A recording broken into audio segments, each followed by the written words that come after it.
is a double A, this is a triple A, and this is all the way down, and qualify each one of the lot types. Then in phase one, we may have a lot more fairway lots than we do in phase two. I would suggest having, by the way we phase things, a few of all types of lots in each phase, with the flexibility to modify the next phase. And then if you sell 80% of phase one or 75% of phase one, then I'd begin phase two. Because the time you get it ready for sale, then the 25%'s rolled over out of phase one, and you keep right on moving.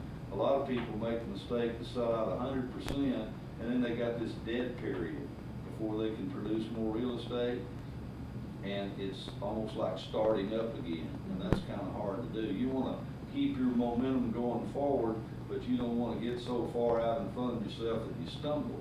And I've seen guys, you know, we saw that guy in Wichita do that. Built the whole project at once, every lot in there. Right. Now they're going in there, they're selling them, but they're doing lot splits, taking 3 lots, making 2 out of it, because they built so far out in front of what they thought their market was, that the market changed on them. And the builders needed a bigger lot to build a bigger house on it. And that's the value. You know, we'll go in and master plan the thing using our best shot, but always keeping flexibility in the second, third, and fourth phase, so that you can modify it to meet what you learned out of the first phase and the second phase. As you go forward, I'll give you some information where you can assess the values of what you've done in phase one, and the polls that you've gotten from people and builders and people building homes, and say, God, boy, if that lot was just another 20 feet wider, it would be perfect for us. You get a lot of that, maybe we're making the lots too narrow.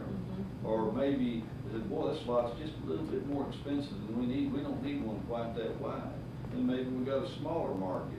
And so you try to cater to what you've learned out of each phase before that, and it's a good learning process. Don't ever, you know, we never want to quit learning till you're through. And then you need to decide what you're gonna do with the golf course. Are you gonna sell memberships? Or are you gonna keep it and own it as a publicly owned, privately operated, privately owned, public operated type course? And you may wanna do that for a year or two just to get people in there. Yeah, we talked about a semi-private. And then would you sell it to the members after it's all sold out and filled up?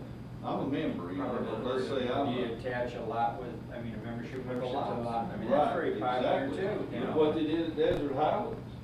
That deal you told me about there was unbelievable. I'll give you, and Glenn, I always learn something when I'm with you, because we never talk about this stuff, but most of the time we're always looking at lines and stuff.